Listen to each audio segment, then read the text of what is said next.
fandaharana iray vatsy iray aina. Fandaharana iray vatsy iray aina.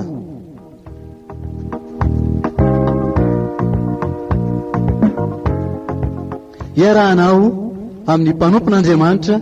Herliva Razafy Manantsoa.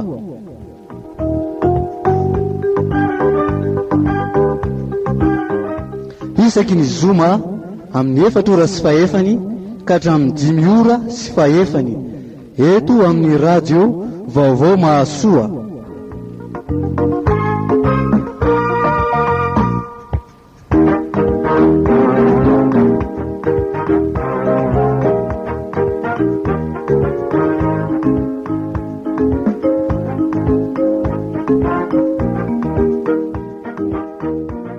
Dia miaraka indray amin'ny Herliva Razafy Manantsoa anatin'ilay fandarana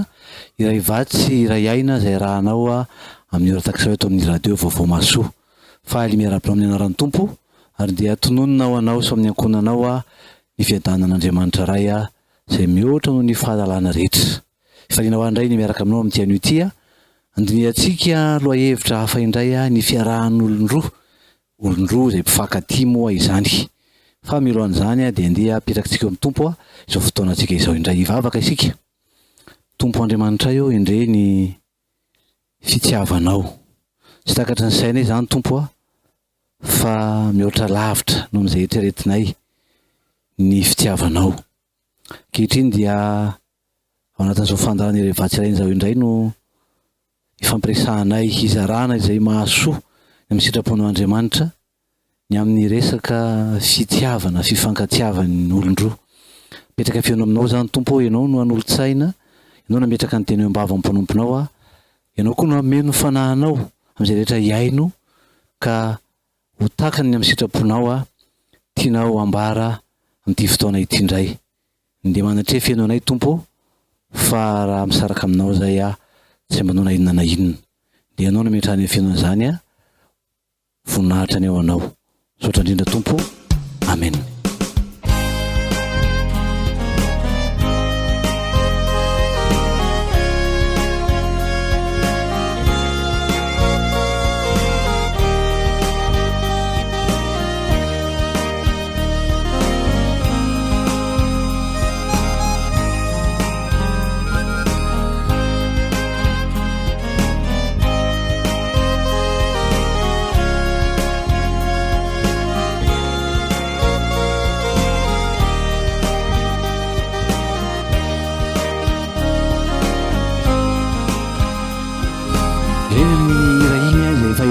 Loatra patsarotsika indray tokoa ny amin'ny hoe izany tena fitiavana izany ary izany no tena tiantsika fa Jesoa Kristy ilay anatin'ny fahotantsika isika efa namampotra ny aina izy mba hamonjy antsika izany. Ny lohahevitsika dia ny fiarahan'ny olon-droa mpifankatia izany. Efa tena tafiditra eto Madagasikara ny kolontsaina ny fetin'ny mpifankatia efatra ambin'ny folo febroary zany. Maro no efa miaina izany ao anatina izay taona maromaro zay eo ny mpivady eo ny mpifamofo eo koa izay ataontsika hoe ro mbola misipa miaina manaraka an'izany fety mifankatia zany manao fa ifaliana fitiavana ao anatin'izany vanim-potoana izany. Vanim-potoana anankiray ao anatin'ny taona izay hoe maharian'ny fiarahamonina manana fitiavana dia maro zavatra mitsanga ao anatin'izany izay no tsy tena hoe andinga an'izany loatsika fa hijeritsika zany anatin'izay rehetra manao tokoa planin'Andriamanitra ny amin'ny hoe fifankatiavana ao amin'izany fanambadiana izany. Zay no jerevantsika voalohany anatin'ilay hevitra hoe fiarahan'olon-droa ity dia avy eo jerevantsika hoe amin'ny tapany faharoa no hoe inona no zava-misy izay iainana zany ao anatin'izay hoe araha izay no sitrapon'Andriamanitra. Inona koa zany zava-misy iainan'ny olona ny amin'ny fiarahana sy ny amin'izay hoe fietretany amin'izany fanambadiana izany.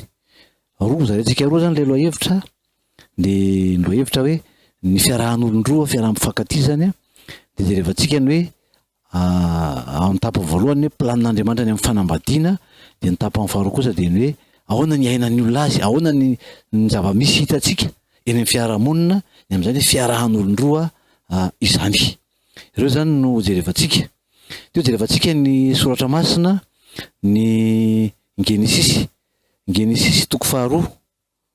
Genesis toko faharoa andininy fahavalo ambin'ny folo. De izao mivaky ny teny amin'ny anaran'ny Tompo. Ary Jehovahandriamanitra nanao hoe tsy tsara raha irery raha lehilahy de anaovako vaty sahaza ho azy izy. De dingantsika ry amin'ny andininy fahaefatra amby roapolo. Andininy fahaefatra amby roapolo am'izay Genesis zay. Ary noho izany ny lehilahy de andao ny rainy sy ny reniny ka hikambana amin'ny vadiny. Raha ny sitrapon'Andriamanitra zany araka ny soatra masina de hoe Andriamanitra no manome ny vady. Andriamanitra no manome ny vady. Ary lahy sy vavy izany mpivady nataon'Andriamanitra izany. Ary ny teboka fahatelo de ny hoe mandao ny rainy sy ny reniny mikambana amin'ny vadiny ary ho nofo iray ihany izy roa. Andriamanitra no manome ny vady. Ary vady sahaza no omeny zany ao anatin'izany, izay sahaza izay mety amin'ilay lehilahy no omen'Andriamanitra. Inona moa zany ilay hoe mandao ny rainy sy ny reniny, mandao ny rainy sy ny reniny hoe rehefa eo amin'ny fomba malagasy amin'ny maha-kristiana moa zany siatry resantsika de eo ihany koa amin'ny maha-kristiantsika de manaiky ny fahefana zay misy de ny fanjakana manana ny lalànany eo amin'ny fiarahamonina ny amin'ny hoe eo ny fisoratana fanambadiana zany. Zany hoe atao hoe alohan'ny andaozan'ny mpivady ny olona anakory mifankatia ny rainy sy ny reniny zany ny lehilahy de vita izay atao hoe dingana rehetra ahafahana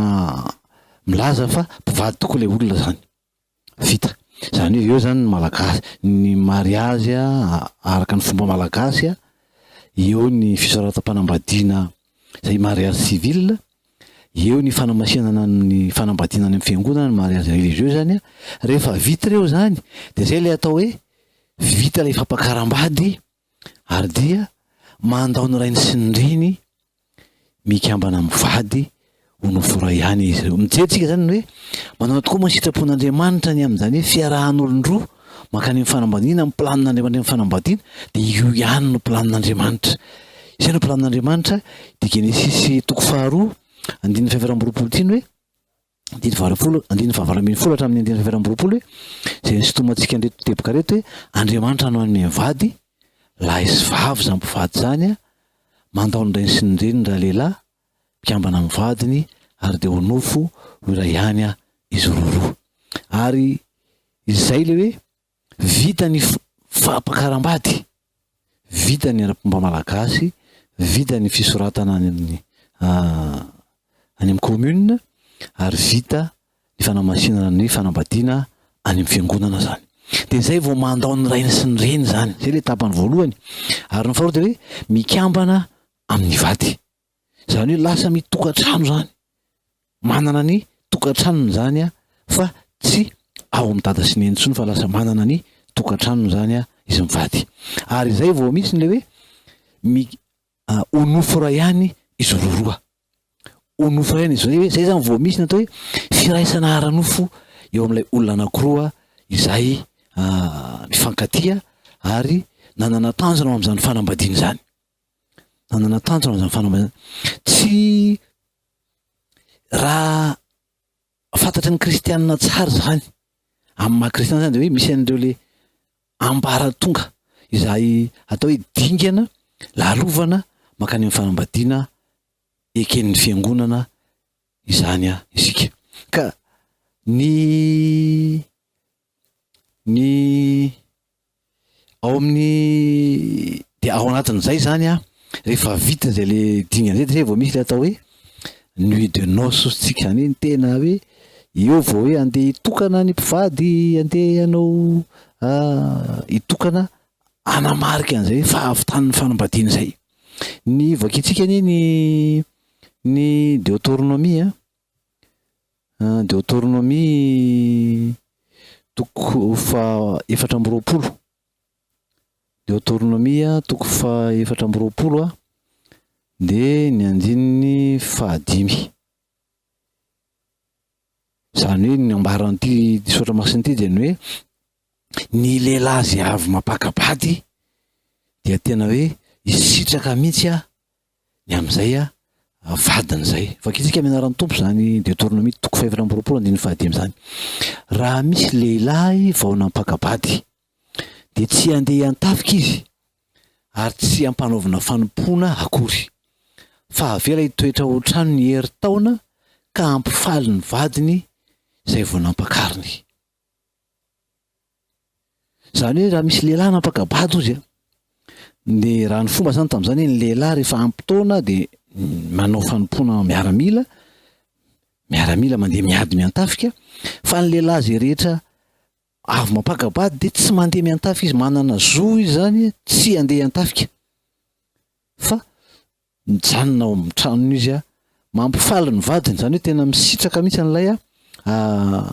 vadiny mifanome fahafahampo ao anatin'izany, satria zay mihitsy ilay izy. Satria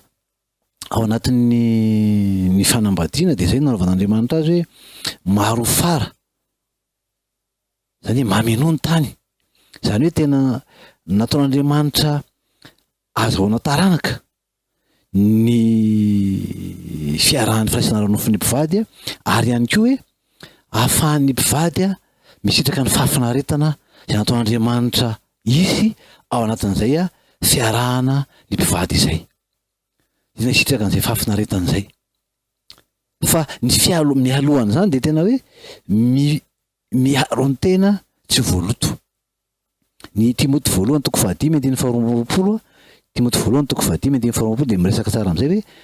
aza miambonota amin'ny sasany, tehirizy ho madio ny tenanao. Tehirizina ny tena zany raha mbola tsy manambady de tehirizina ny tena tsy ho voaloto. Zany hoe tena mitandrina ny vehivavy mba tsy anao firaisana ara-nofo mialohan'ny fanambadiana, ary na ny lehilahy koa aza tsy anao firaisana ara-nofo mialohan'ny fanambadiana, fa ao anatin'izay fanambadiana izay no sitrak'Andriamanitra, no planin'Andriamanitra isitrahan'ny mpivady ny vadiny. Zany izy mivady no zany hoe tehiriziny vehivavy ny tena no virjiny ka atolona ny vadiny. Zay le hoe ampitovian'Andriamanitra ny amin'ny Andriamanitra Jesoa Kristy mampakatra ny fiangonana ho vadiny, tahaka ny virjinina madio izy izy. Zany hoe tena ampitain'Andriamanitra amin'ny fiangonana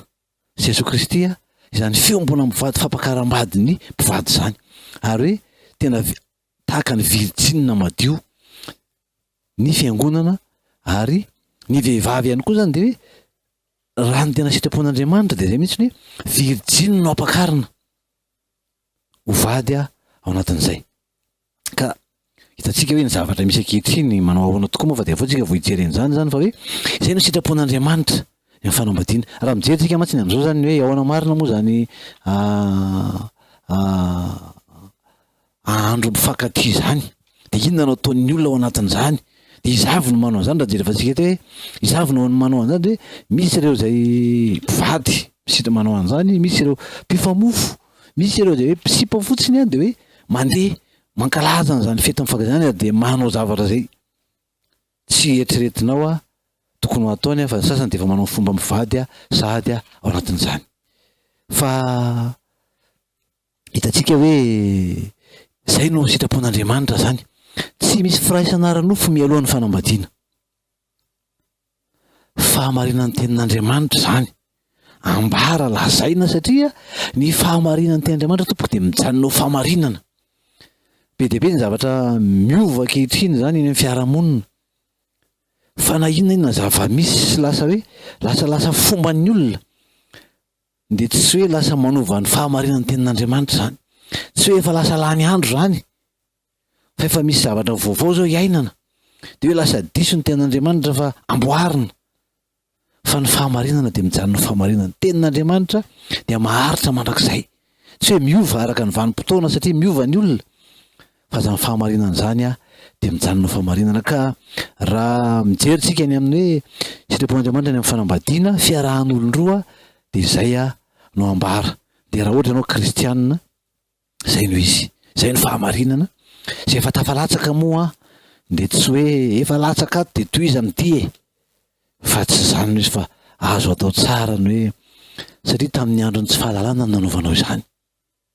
dia azonao atao ny miverina amin'ny sitrapon'Andriamanitra ary dia manatsahatra an'izany a ary miandry ny vadinao a ahafahanao misitraka tsara. Izay no sitrapon'Andriamanitra dia ambaratsika zany.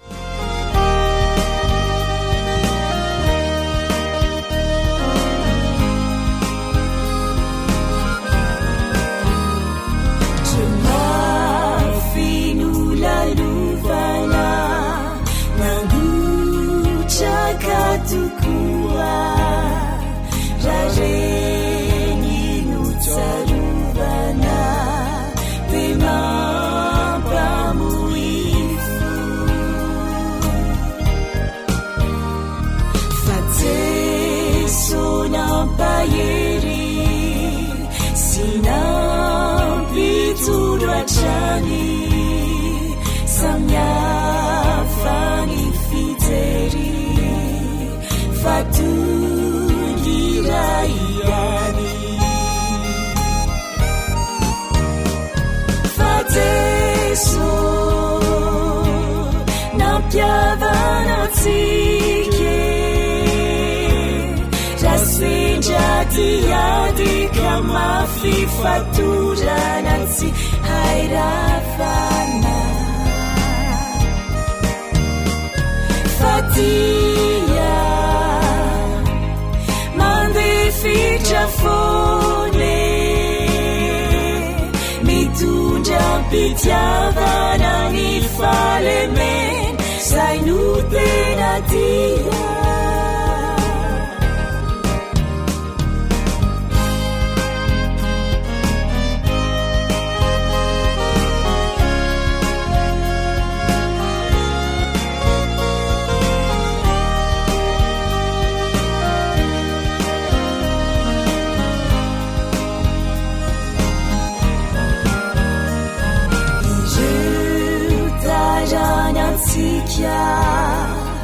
asal mifakatia liampianaritsika niweti penati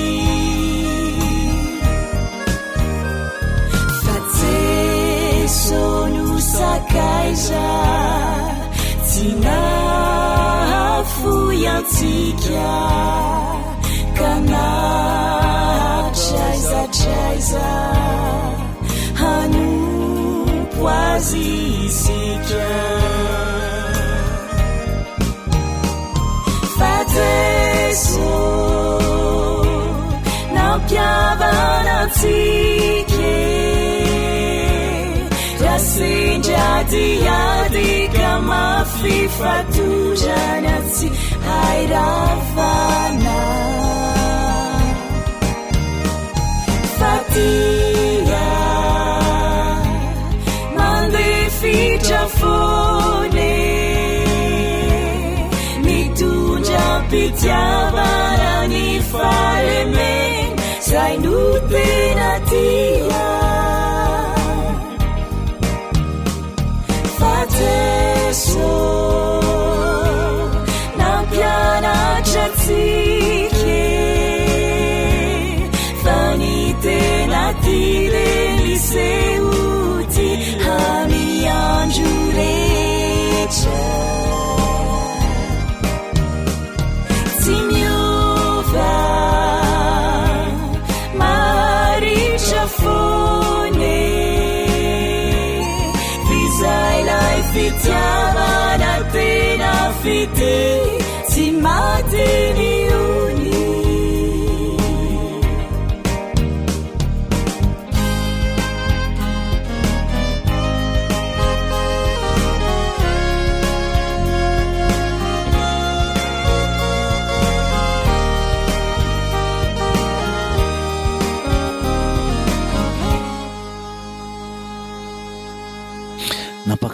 fampakaram-bady zany a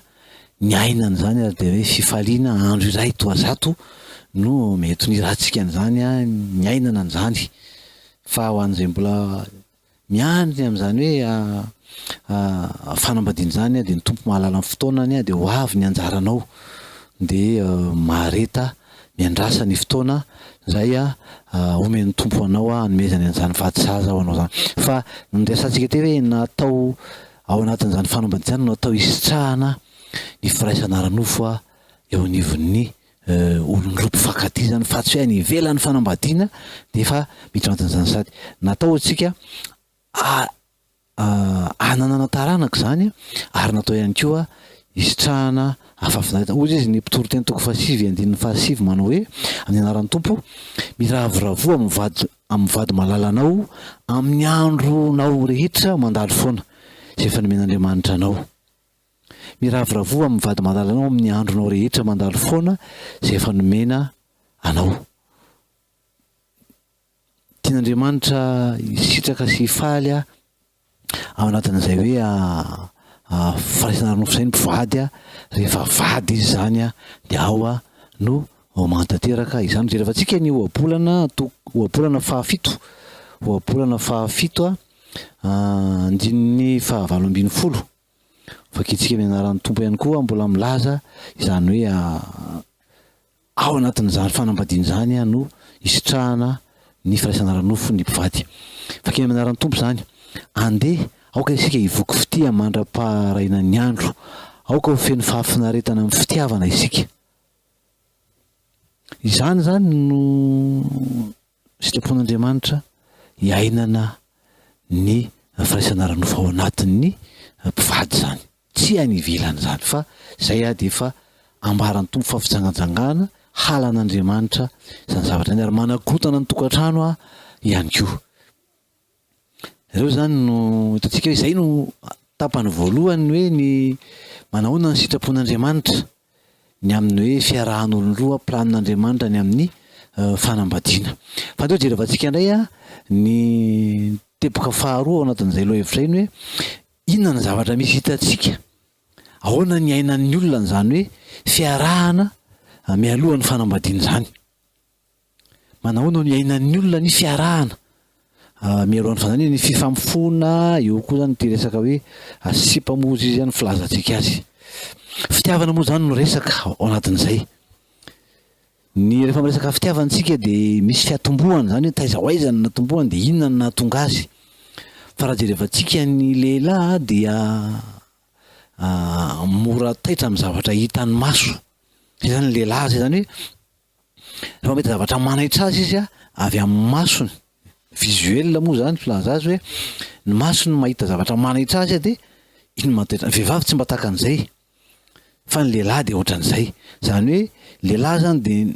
amin'ny akapobeny zany manaitra ny resantsika aloha de resaka tsanganana araka ny ambarany soramansa zany tompo milaza hoe aza mijery ny tsanganany fa ny tsanganany zany no manaitra ny lehilahy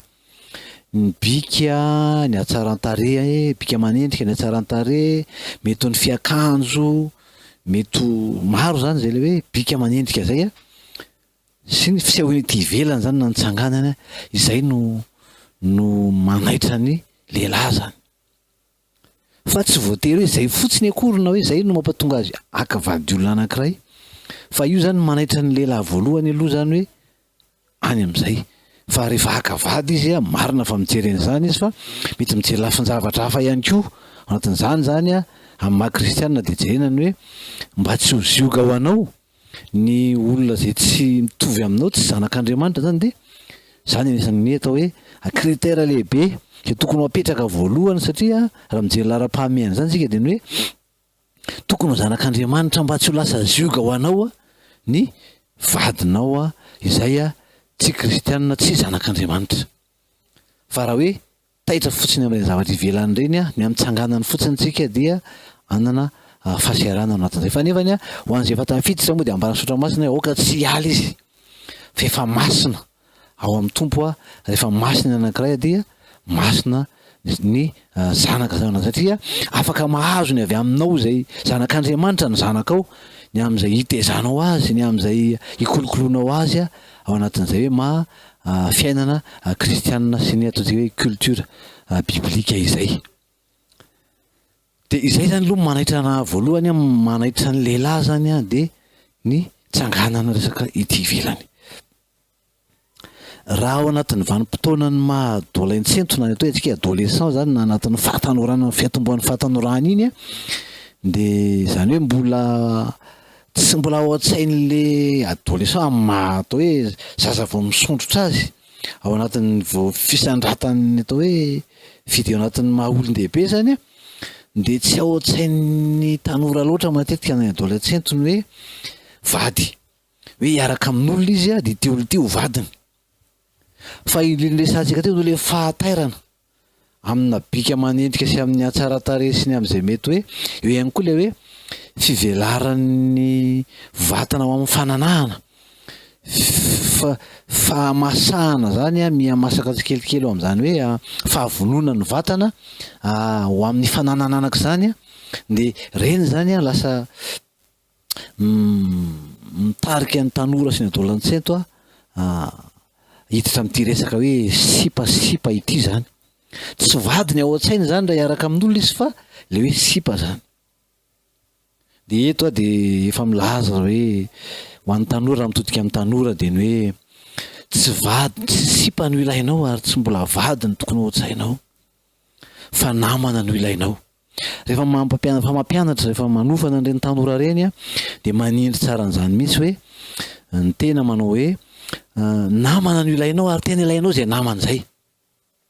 Mila namana ianao zay namana tsy hoe raha vehivavy ianao de namana vehivavy na hoe lehilahy de namana lehilahy fa namana amin'ny sexe opposé anao zany hoe raha lehilahy ianao de mila namana vehivavy, raha vehivavy ianao de mila namana lehilahy. Ao anatina fikambanana na ao anatina sehatra anankiray zany de ilainao zay namana zay mba ivelaranao zany amin'ny maha olona anao amin'ny lafiny ara-tsaina, amin'ny lafiny ara-psikolojia moa zany de ilainao zay atao hoe fiombonana, fiarahana amina tanora tsy mitovy sexe aminao zay zany. Zany hoe tsy resaka sipa zany akory izy ty fa namana. Ary io koa tsy hoe ho namana anankiray fa mety ho namana maromaro. Namanao anatina fikambanana zany zany finamanana zany finamanana madio, finamanana tsy misy resaka hoe fitiavana olon-droa kory fa tena hoe mpinamana ohatran'ny hoe lehilahy sy lehilahy mpinamana fa izy fotsiny hoe vehivavy sy lehilahy fa mpinamana.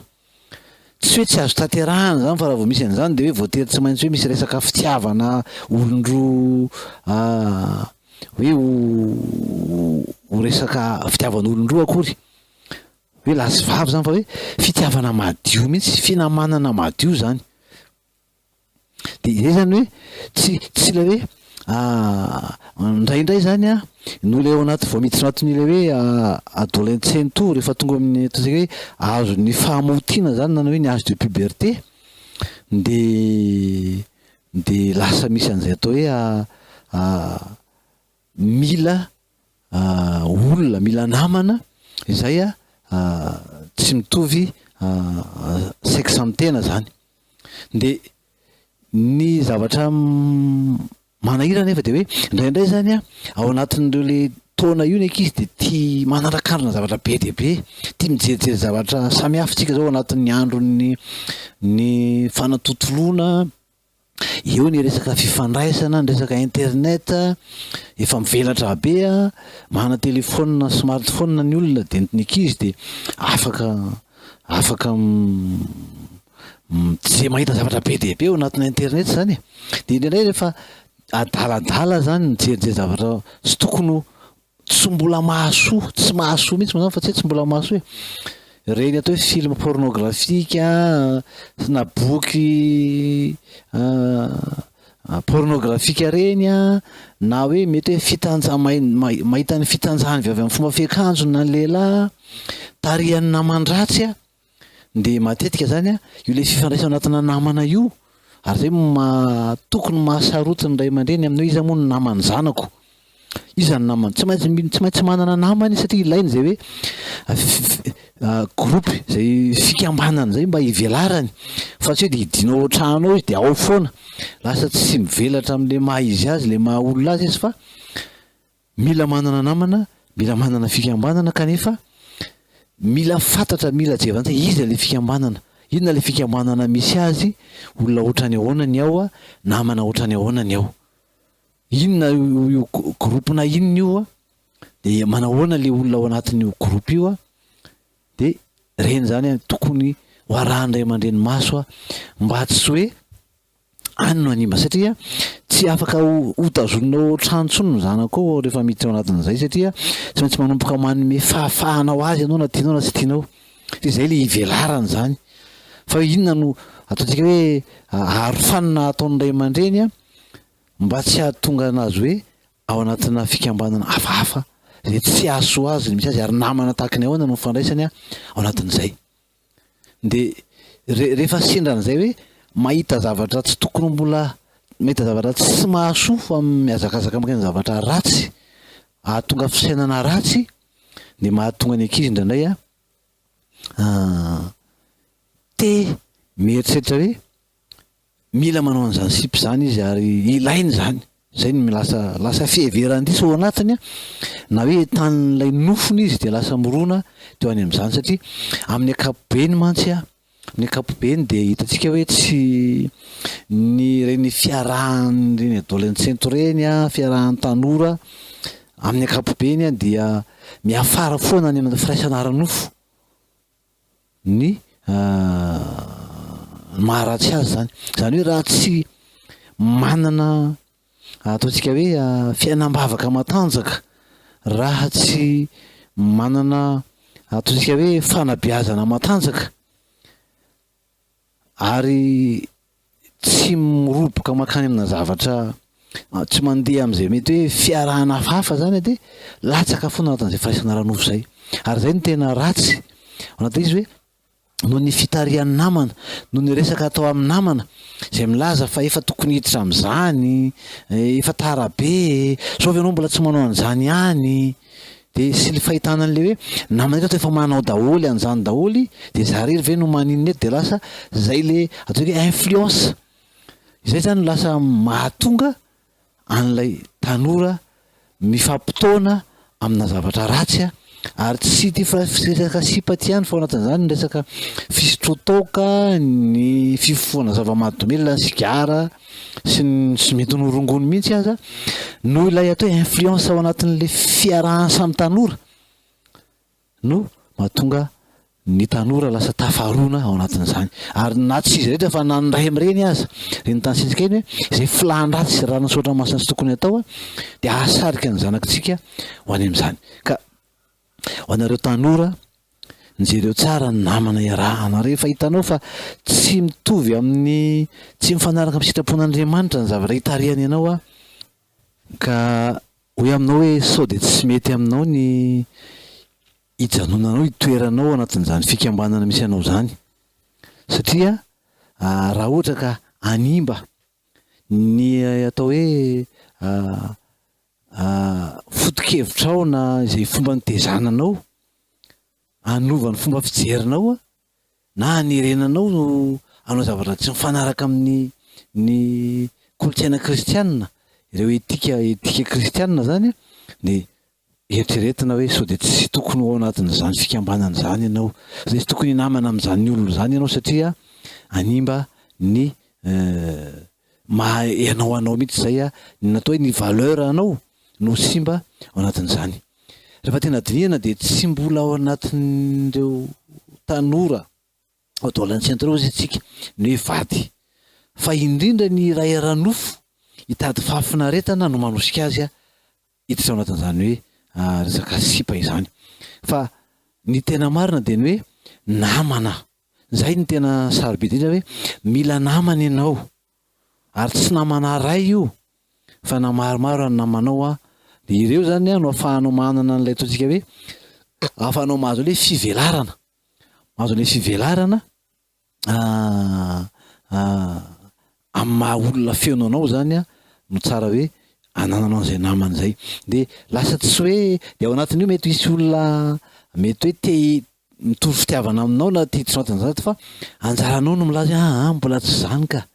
mbola tsy hany am'izany zao ka, mbola mianatra zao ka, mbola tsy fotoana anaovana an'izany zany tena tonga de rehefa mijoro amin'ny mahay anao mijoro amin'ny tenin'Andriamanitra ianao mandany zany de na ataontsika hoe iverimberina iteny ianao an'izany le olona de atao hoe andraso fa mbola tsy fotoana an'izany zao de manaja anao izy ary tokony hanaja anao. Rehefa tsy hainy manaja anao de tsara omena zay atao hoe apetraka amin'ny toerana tokony hisy azy izy mba tsy anakorotana foana ny mahainao anao zany sy ny foto-kevitra ijoroanao. Tena raha ohatra ka endry le tanora de hainy tsara ny hoe marina zany aloha tsy ho am'izany aloha.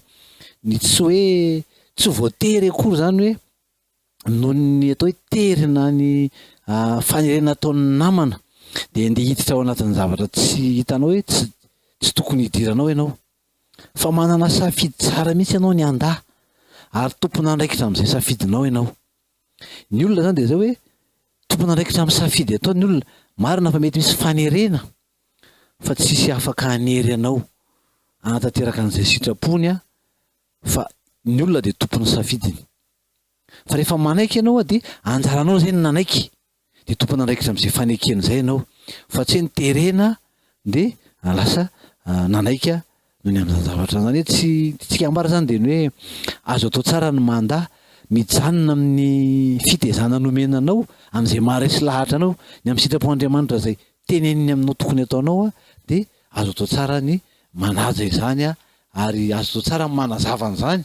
amin'ny olona hijoroana vavolombelona satria izay mihitsy le maha-kristianina ny hoe miazona ny tenin'Andriamanitra ary mijoro vavolombelona ao anatin'izany fa tsy hoe noho ny manodidina de lasa miova manaraka an'izay loko misy anao zay ianao fa afaka miara-miaina ianao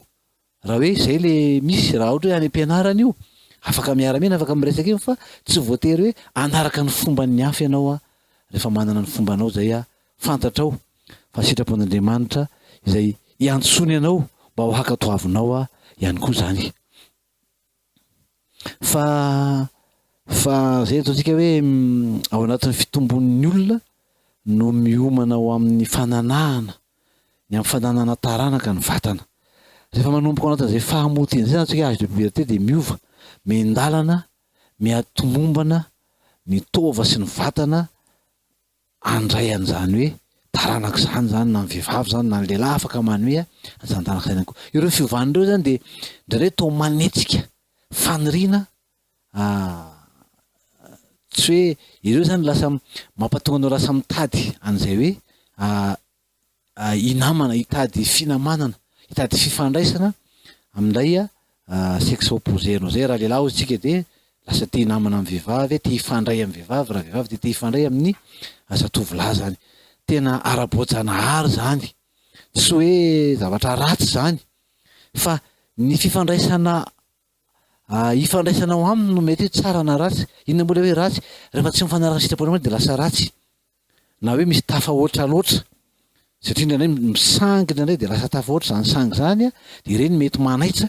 ka tokony ho dinihana tsara ao anatin'izany zany. Azo zao tsara ny fean'izandry tanora zandry zanaka rehetrarehetra azo atao tsara ny fea izany zavatra zany amin'ny alalan'ny vavaka amin'ny alalan'ny sitrapon'Andriamanitra satria ozy ny Andriamanitra hoe inona ny arova zatovolahy kaliany tsy voaloto ny fitandremana araka ny teninao satria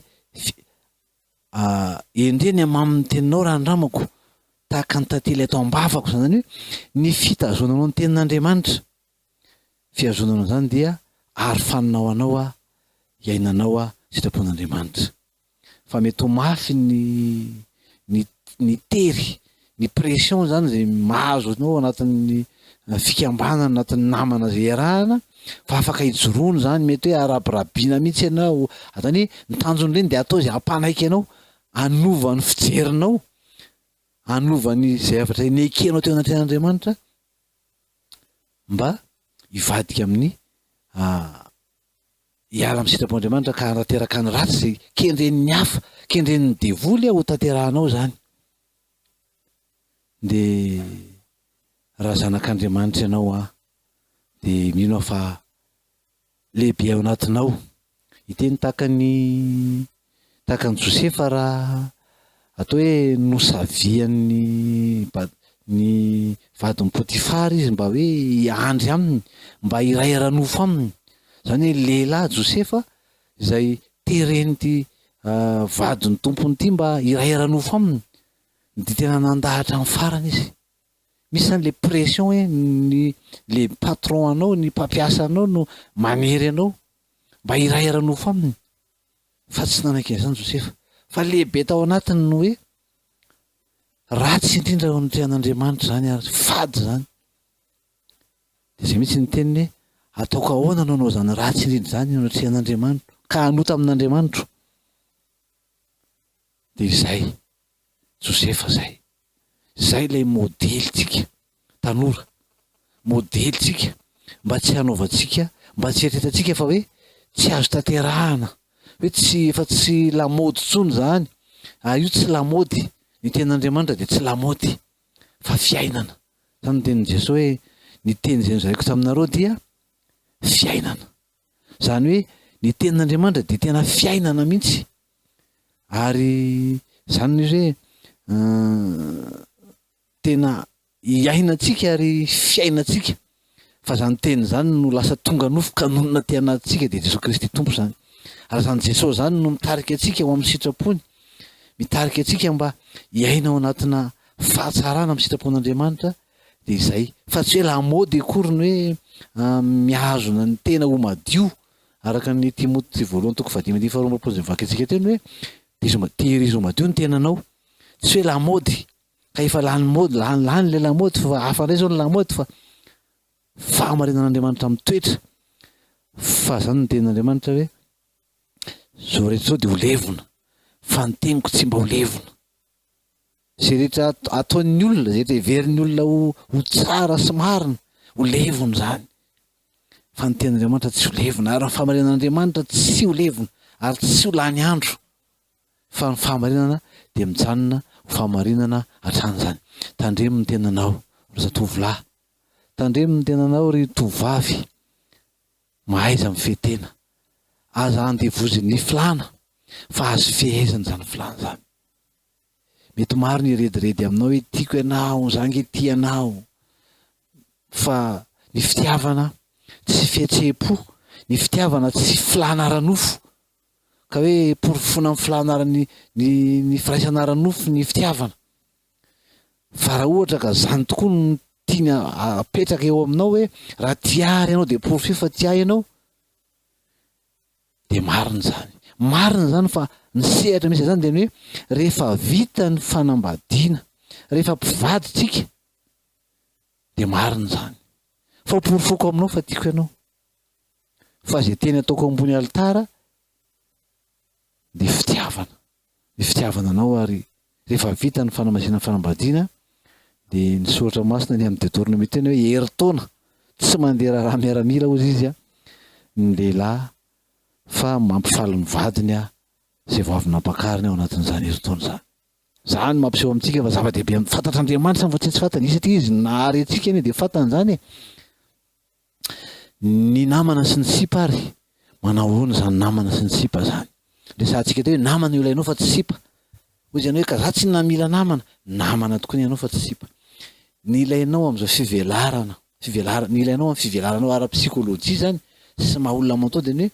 namana fa tsy sipa. Zany hoe tsy misy fifandraisana hafahafa, tsy misy fifandraisana mpifankatia zany ka hoe ifampikasikasika, ifanafosafo na hoe tsy zany, tsy misy resaka toucher physique zany ao anatin'izany hoe ataon'ny mpivady fa ny misetry ny fanambadiany zany. Aza maika hamono fitiavana ozy izy ny tononkerin'ny Solomona, aza maika hamono fitiavana fa namana no ilainao. Tandremo ny fampikasokasoana, tandremo ny fonao, mihoatra noho ny zavatra rehetra ozy ny ten'Andriamanitra, tandremo ny fonao. Aza mety ho fitahany ianao ka hitorian'ny zatovolahy fitiavana de tiako ianao de roboka, fa ny fitiavana tsy fihetseham-po fotsiny akory ka hoe fa ny fitiavana zany de hitatsika ny korotsianina voalohany toko fa 13 andininy faefatra ka hatramin'ny fahafito hoe manao moa zany fitiavana zany raha miteny fitiavana aminao zany a de vakina ny korotsianina voalohany toko fa 13 andininy faefatra ka hatramin'ny ohatrany moa zany fitiavana zany raha tena tianao de entinao atao hoe fitiavana ka mifanaraka amin'izany ve zany fitiavana itiavanao anazy zany hoe sa fitiavan-tena fa ny fitiavan-tena de tsy ao anatin'izany toetra ny fitiavana zany fa ny fitiavana tsy tiany azy tsy tia tena zany fa ny fitiavana hafa mihitsy zany fitiavana zany ka tsy fihetseham-po hoe midobodoboka be ny foko vao mahita anao de zay atao hoe tiako ianao e fa ny fitiavana tsy fihetseham-po fotsiny akory fa ny fitiavana de engagement io engagement zany hoe mitaky asa io ary zany fitiavana zany tsy hoe fa zay ma tsy mahadison'ny tanora mieritreritra hoe ny fitiavana de firaisana ranofo zay fatsokevitra be zany tsy firaisana ranofo fitiavana zany nge Andriamanitra ny fitiavana ngeza be zany fitiavana zany fa tsy zavatra bitika kely sombony kely ao anatin'ny fitiavana no atao hoe firaisana natao hoe fitiavana fa jereo tsara ny amin'izany lafin-javatra zany fa raha amin'ity andro fa raha amin'ny andro mifankaty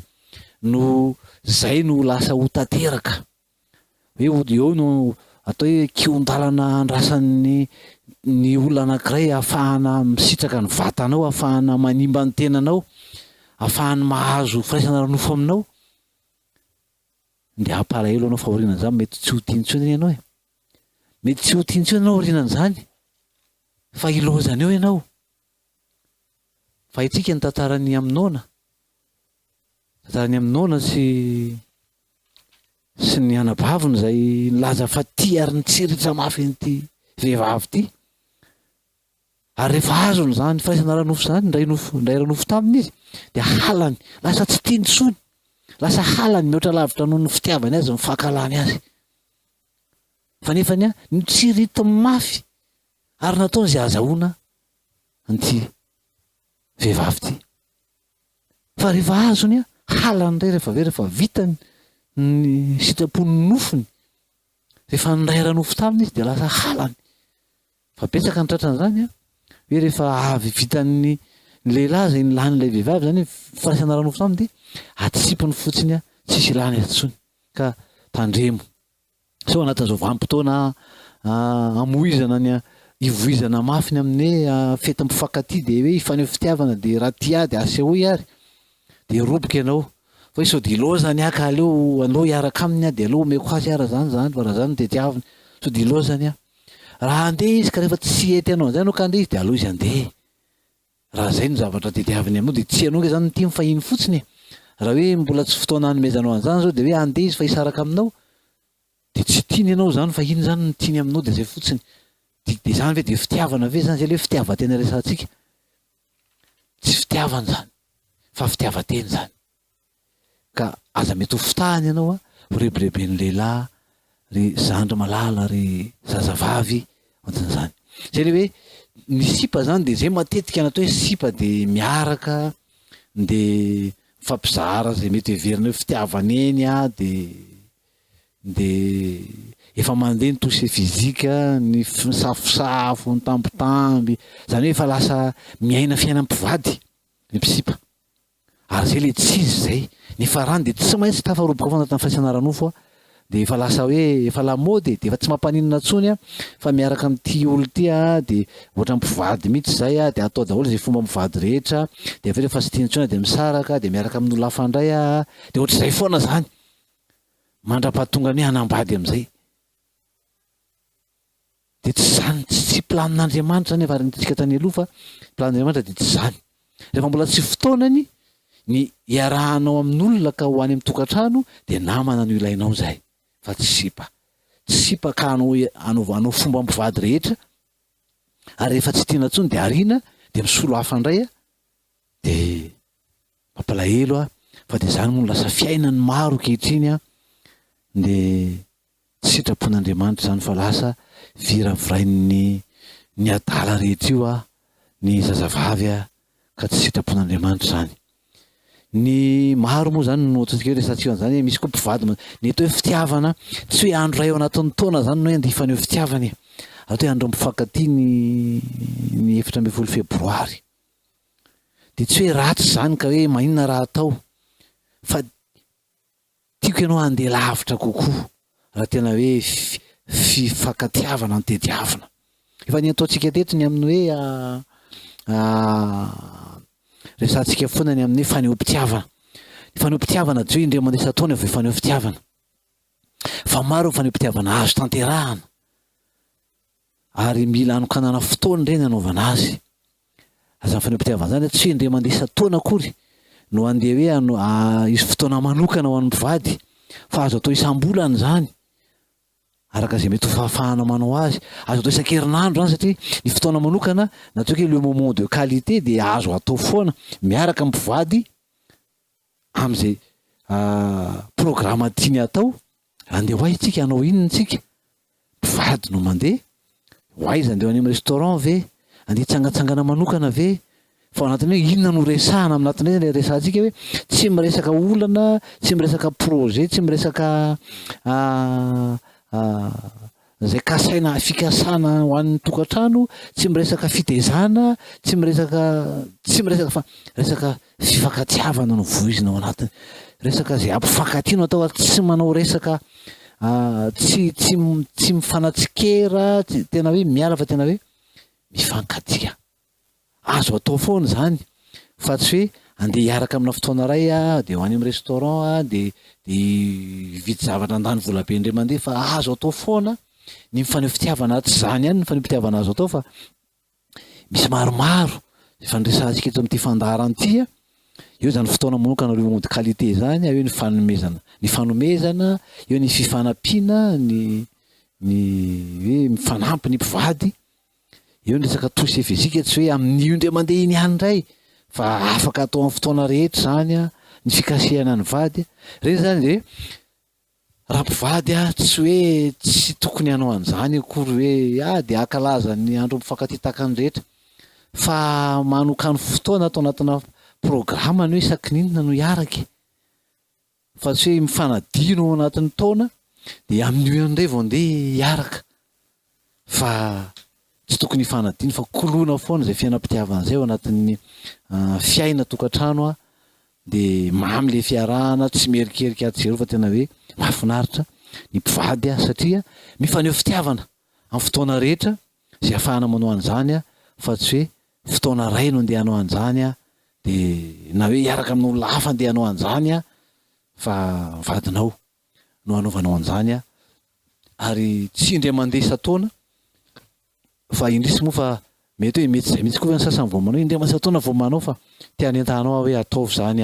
tsy indray mandeha isan-taona fa amin'ny fotoana rehetra zay omeny tompo anao natao fahavelomanao de atao izay fanehoana fitiavana zay. Izay no amarana antsika ny amin'ny ty androany ty misaotra anao nanaraka ny fandarana Rehevatsy iray aina. Raha hoe varimbariny ianao tsy nareo mivady an'izay efa mpivady tsy ny faneho fitiavana ela zay de fotoanany tokoa zao zany amelomana indray izay hoe fifankatiavana zay raha tomboka zany de hotohizana fa tsy hoe miandry an'le 14 février no anateraka an'izany fa amin'ny fotoana zay mbola omeny tompo anao dia tanterahana izany. Dia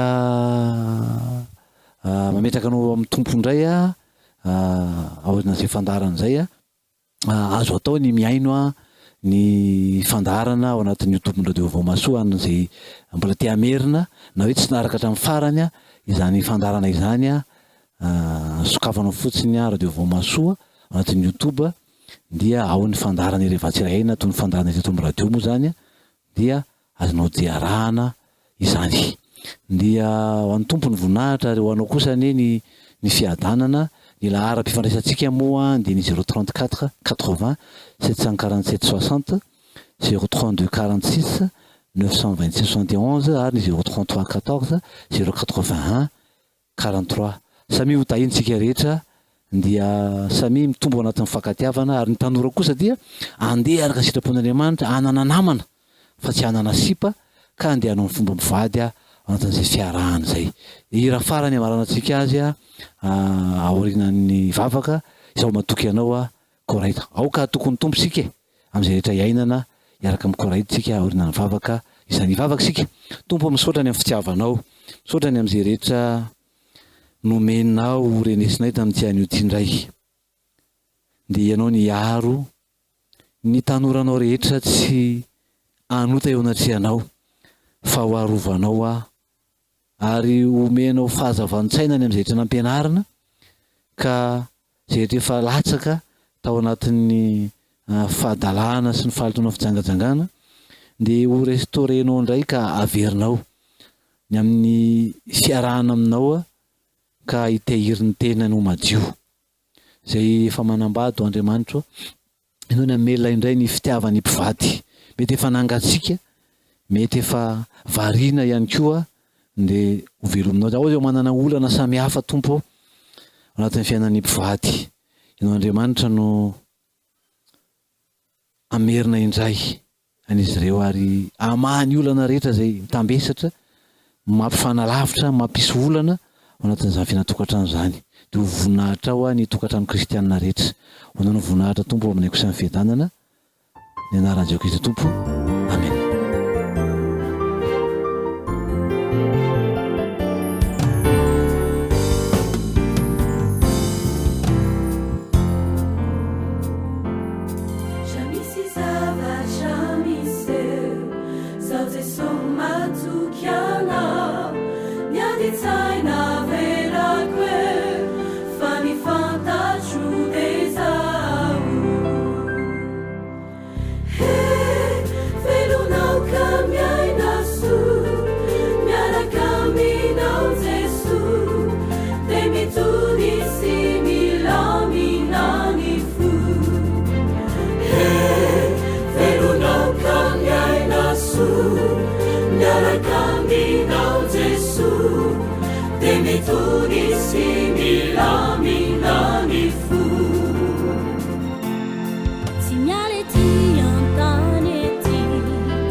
Sama tu kiana, sauze soma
fandaharana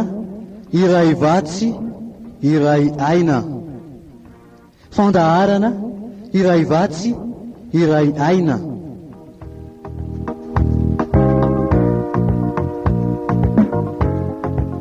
Iarahanao amin'ny mpanompon'Andriamanitra Herliva Razafy Manantsoa.